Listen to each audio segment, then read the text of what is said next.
신선한 사고의 확장이 반가운, 그러나 진부한 여성관이 아쉬운 영화 사바하 리뷰입니다. 안녕하세요. 영화 또 보는 또바입니다. 오늘은 영화 사바하에 대한 이야기를 하려고 해요. 아참, 저는 결말을 포함한 모든 스포일러를 이야기하며 리뷰를 하고 있습니다. 시청하실 때 꼭 주의하세요. 이제 진짜 리뷰 시작합니다.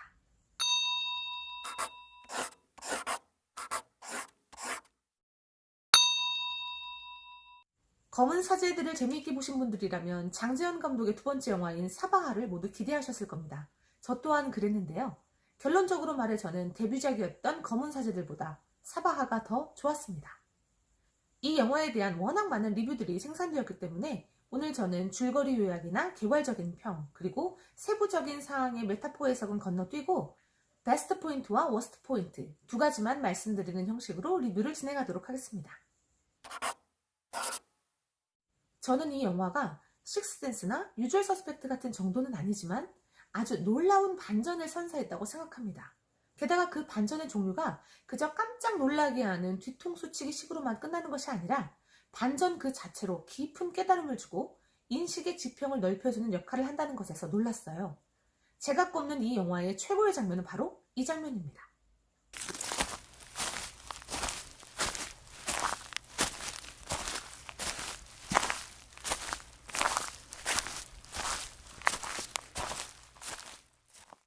영화 시작부터 이 장면에 이르기까지 우리는 박 목사의 시선을 따라 눈앞의 현상을 관찰하고 판단해왔습니다. 바로 기독교의 가치관이죠. 기독교에서 세상은 선과 악 둘로 명확하게 나뉩니다. 그래서 소떼를 죽음으로 몰고 뱀과 새를 자유로이 부리며 태어날 때 미친 듯이 염소가 울어댄 그것, 쌍둥이 동생의 다리를 파먹고 털복숭이인 채로 6개의 손가락을 달고 태어난 그것, 사람이 아닌 그것은 영화의 악으로서 등장하여 당연히 악역으로 활약하는 듯 보입니다. 하지만 혜안 스님이 저 말을 발설한 그 순간부터 영화는 기독교의 이분법적인 세계관에서 벗어나 불교의 세계관으로 쓱 이동합니다. 불교에는 정해진 선악의 구분이 없습니다. 선이었다가도 악이 되고 악이었다가도 선이 될 수 있습니다. 영화가 불교의 세계관으로 발을 디디는 그 순간 우리는 놀라운 경험을 하게 됩니다. 인식의 전환만으로 진실로 다가가는 그동안의 단서가 모두 반전이 되어버리는 상황에 마주하게 됩니다. 악의 상징이었던 뱀은 미륵을 지켜주는 상서로운 수호동물로 바뀌는 것처럼 절대 악이라 믿었던 그것이 어쩌면 악이 아닐지도 모른다는 사실에 마주하게 되는 것이죠. 사실 기독교의 가치관은 비단 기독교인이 아닐지라도 우리 현대인들이 기본적으로 장착하고 있는 사고체계입니다. 근대화를 거치고 세계화 이슈에 발맞춰 오는 동안 우리는 서양의 사고방식에 동화되었고 그건 바로 합리, 이성을 중시하는 사상이죠.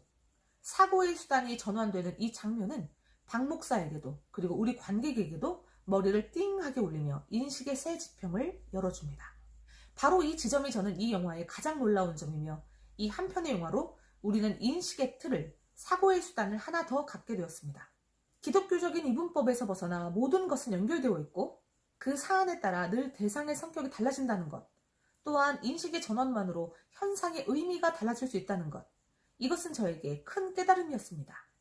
저는 지금 어느 특정 종교의 세계관이 다른 종교의 그것에 비해 우월하다고 말씀드리는 게 아닙니다.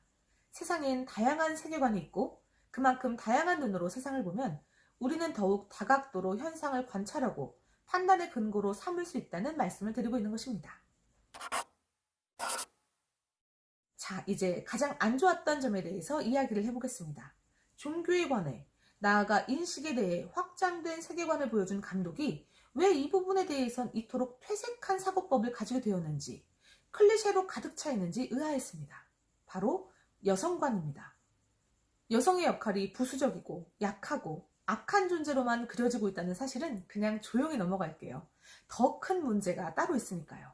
영화는 월경에 대한 금기, 여성을 성녀와 창녀로 나누는 이분화된 사고, 모성 이데올로기 등 여성을 두고 가질 수 있는 대부분의 클리셰를 답답할 정도로 모두 답습합니다. 김재석이 사천왕에게 어린 여자아이들을 죽이라 명하는 근거에는 예언서가 있어요. 예언서에는 뱀이 첫 피를 흘릴 때 등불이 꺼지니 그 전에 뱀을 잡으라고 말합니다. 등불을 지키는 짐승아, 뱀을 밟을 별들아, 다시 태어나 태토에 뿌려져 있는 뱀들을 밟을 것이니 눈물을 닦고 떨리는 몸을 덮지 말고 소녀의 움튼 뱀을 잡으라. 이렇게요. 여기서 뱀은 소녀이고 첫 피는 월경인데요. 영화는 월경을 김재석의 입장에서 자신을 죽음에 이르게 하는 것으로 보며 하나의 금기, 불경스러운 것으로 표현하고 있습니다. 사실 여성의 월경에 대해서는 아주 오래전부터 많은 문화권에서 부정하고 더럽고 위험한 것으로 여겨서 실제로 월경을 하는 여성들을 격리시키기도 했는데요. 월경은 입 밖으로 꺼내어서는 안 되는 금기의 영역으로 현대에까지 이어져 왔는데, 특히 월경에 대한 영화 속에서의 표현은 여성의 월경이 이토록 폭발적인 힘이 있었나 하고 오히려 되묻고 싶을 정도로 엄청난 괴력을 내며 공포심을 자아내기도 합니다. 1979년에 만들어진 스티븐 킹 원작의 캐리는 공포영화의 교과서로 불리며 수많은 영화에 영향을 미쳤고 여러 번 리메이크 되기도 한 영화인데요. 이 영화 속에선 왕따를 당하던 캐리가 초경을 하자 염력이 증폭되면서 그 힘으로 마을 전체를 불태우고 파멸시킵니다. 또 김지훈 감독의 장화홍련에서는 새어머니와 두 딸이 동시에 월경을 시작하는 걸 보여주면서 공포의 시작을 알리며 감정선을 고조시키는 복선으로 작용하죠. 이 영화 사바에서는 김재석의 죽음 그리고 그것의 각성이 일어나는 발화점으로 월경 소재를 쓰고 있는데요. 그저 생리활동에 불과한 여성의 월경에 대해 이토록 깊고 과도하고 지나친 의미 부여를 하는 것은 왜인지 저는 도리어 되묻고 싶네요. 사실 사바하는 실로 끔찍한 사건을 담고 있습니다. 현실적인 판단을 흐리게 하는 오컬트의 향기를 걷어내고 현실의 눈으로 영화를 직시하면 영화는 16년 동안 81명의 사람을 죽이거나 죽이려고 한 사건을 담고 있습니다. 우리는 그동안 성인 남성이 자신의 어떠한 욕망을 채우기 위해 소녀를 이용한다는, 소녀를 희생시킨다는 설정을 너무 많이 보아와서 이제는 하나의 어떤 스토리 공식처럼 느껴지기도 해요. 경찰서 벽에 붙어있던 미제 사건 전단지들이 모두 하나의 공통점을 가지고 있다는 것이 드러나면서 후두둑 떨어지는 장면은 그래서 이 영화 최고로 소름 돋게 끔찍한 장면입니다. 그런데 바로 이러한 짓을 저지른 자 가운데 하나인 정나은을 둘러싼 설정이 저는 매우 의아합니다. 정나은은 아버지를 죽인 죄로 소년원에 들어가죠. 그리고 김재석을 만나 사천왕으로 세뇌됩니다.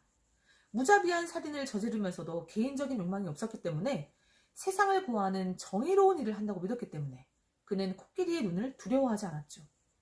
다만 매일 밤마다 자신이 죽인 소녀들의 원혼으로 인해서 공포에 떨어야 했고 세상에 큰 짐을 진 자로서의 지독한 고독을 짊어져야 했습니다.